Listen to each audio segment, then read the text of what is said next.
Hi everyone. I want to explain you two resources today to release these emotional and mental baggages with stress, anxiety, and also these burdens with programs or beliefs that they are blockage very in the shadow with people that they have hurt us or we have been feeling hurt by. This is very important. I see that in consultations every day. It's not only a matter of the constellations, past lives, mother and father, because the emotional baggage can get you illnesses in ourselves and in our pets. So I'm going to give you two resources that requires little time and they are very easy to do. Also very powerful. The first one, the Tibetan Mala, the Om. As you know, a Tibetan Mala has 180 beads.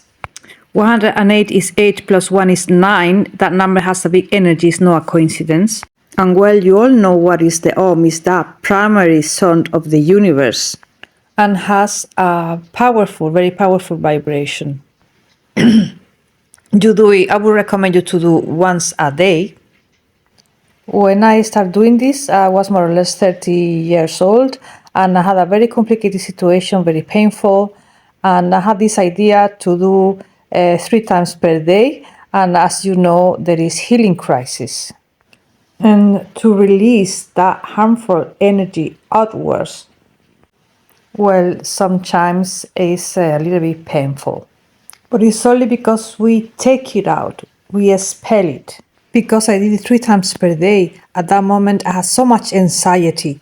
So I started doing it once a day. I don't know how long I did it for, but I remember that I have, in quotes, this strange experience with time and space. I had the study Einstein that everything is relative. But I remember that it took me 20 minutes to do the whole mala. This bead here, the big one, I'll explain you later, indicates the end of it. And I remember that once I say, oh, I made a mistake. I only did 2 or 3 beats, but when I look at the watch, it being past 20 minutes. So here you have, because this heal the emotional, the mental, and the energetic field. So how do you do the Om? Well, you all know. I've been told that you have to do like 4 vocals, Ow, and the M that closes down. And then you leave it to close, concentrate on yourself. As much concentrate as possible with all the intention. And of course, I used to do it with my eye closed. So you do 1 Om with 8 beats. You start with the big beat, and then you just start with the first Om. It will be like Om, and then you get the next one and the next one, like this until you finish the mala, which is 108 beats. I would advise, because the unconscious mind loves rituals, So I will advise you to get your space. You put a little candle and you close down the spiritual space. So you can put a candle, some incense, some flowers. Just dedicate that space, mental and physical, to your angels or guides, and made this mala. I would recommend to do once a day at the beginning, and then you will feel if you need more time. If you have healing crisis, you must slow down. You will feel if you need more or less time. Okay? So this is one of the resources, and the next one that I use a lot in consultations when I see that is necessary, because many emotions remains very much in the shadows of the unconscious as if they were encapsulated.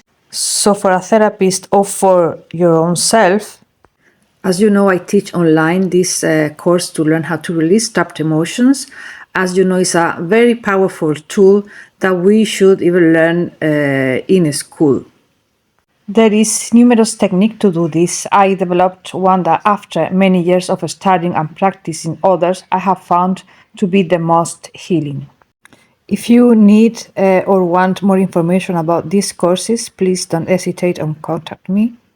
So these trapped emotions I always talked about, which are very, very heavy and sometimes can lead you into an illness. In many cases, I can see in a consultation that they are so in the shadow of our unconscious mind, so like encapsulated, that I need to do like an extra job with the client to get rid of that, to be able to clean that, because it has to be out in order to heal. And this other second technique that I also recommend you is like a ritual in which I recommend as well to have your secret space, calling upon your guides, your ancestors, whoever you resonate with. Like, I don't know, like I said before, a little space, like the sacred space as a ritual within yourself. When you open your conscious mind, you get on silent, and with the intention to open like a bubble of protection and connection. In order to do it, this technique is a little bit more central in its intention, because what you have to do is write a letter addressed to the person that has hurt us, or we think, or we believe, or we feel hurt by. This has a nuance that I will explain you later, because nothing is by coincidence, okay? So imagine that you have had a traumatic childhood, or a toxic mother or father, or a problem with a couple or in job. So we open this connection space and we write a letter to that person, spelling out everything that we feel we are blaming that person for. Because you done that, because I felt that way, everything with the words that you need, because this egoic part of us has to be out, has to be healed. So in this part of the letter, we feel that the other person is responsible for that damage. So we write all the lines that we need, and then we breathe, we stop a moment, and then what we have to write is the next. That person is not in your life by coincidence. It didn't hurt you by coincidence. There might be karmic burdens to repair. I come across this in almost every case.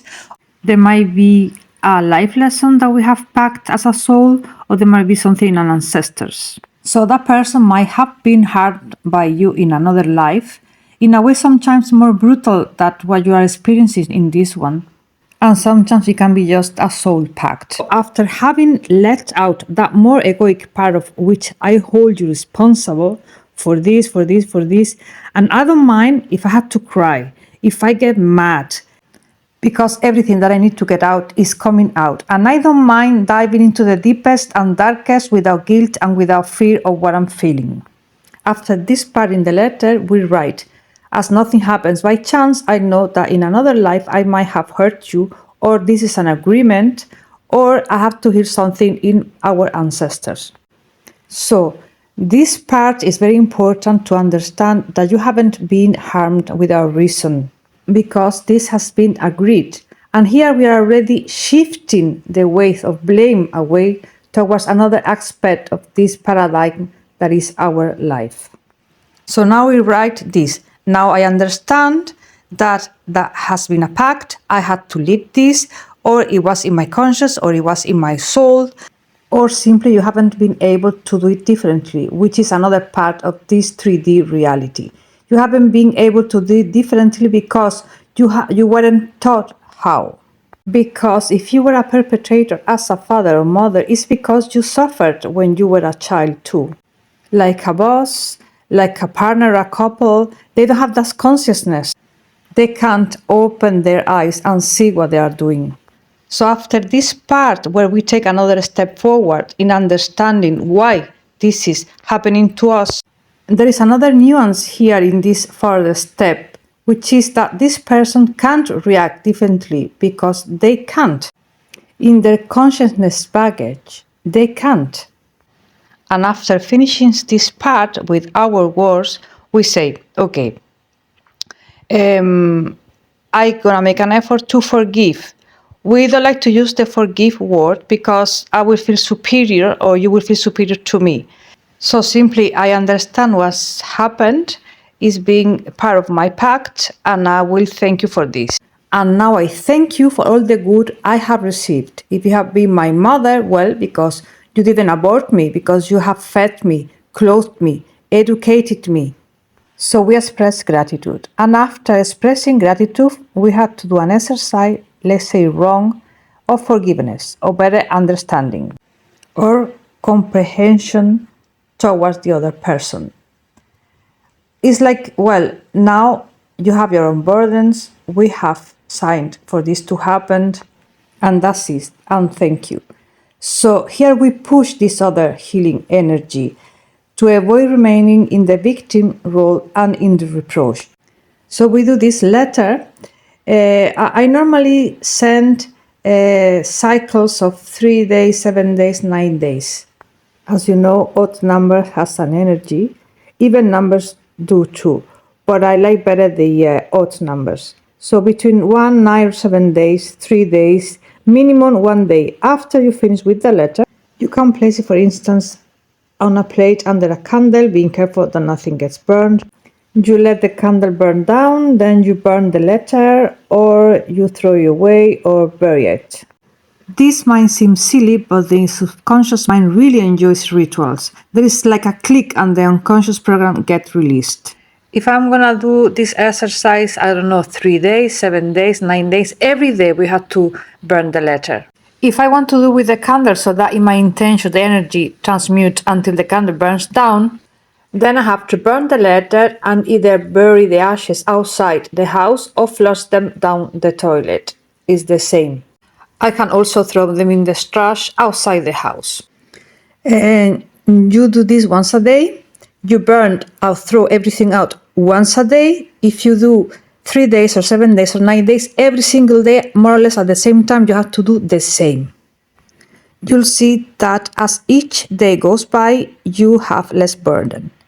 And maybe you'll cry, and maybe you'll scream. Well, that's great, because that is releasing trapped emotions. This exercise can also be done with a simple visualization. During this exercise, you will notice self-sabotage, just like with the mala exercise. Maybe we start with a lot of willpower, but after a few days we start thinking, oof, this doesn't work, or how boring, or this is useless, or I'll do it tomorrow. These are the mind's self-sabotages. Why? Well, just as there is yin and there is yang, or positive or negative, so to speak, and that negative part doesn't want you to do it, to heal, to climb that step. Then we have to put it more willpower, okay? So the visualization I mentioned earlier, how do I do it? If it's easier or less confusing for you, so a little while before bedtime, or whenever you prefer, I personally enjoy it much better that time before going to sleep. I visualize that person or that situation that has hurt me. I feel the pain. I feel my wounded ego. And I visualize that I say what I feel to that person or that situation. I visualize expressing it. The same as in the letter about visualizing. When I finish feeling that release, that's when I recognize that this hasn't happened by chance. That my soul has planned this experience. That perhaps I was the one who caused this harm in another life. Or maybe my soul decided to heal this from my family tree, and that's why I'm experiencing it.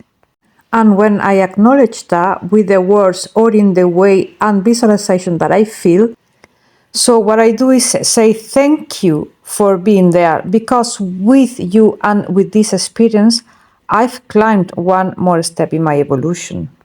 So we give thanks and acknowledge, even if it's difficult for us.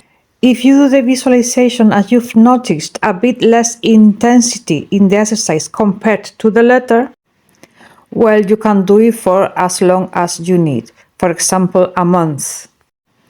Then before going to bed, you make a request to your guides or spiritual teachers for protection and healing regarding this specific issue.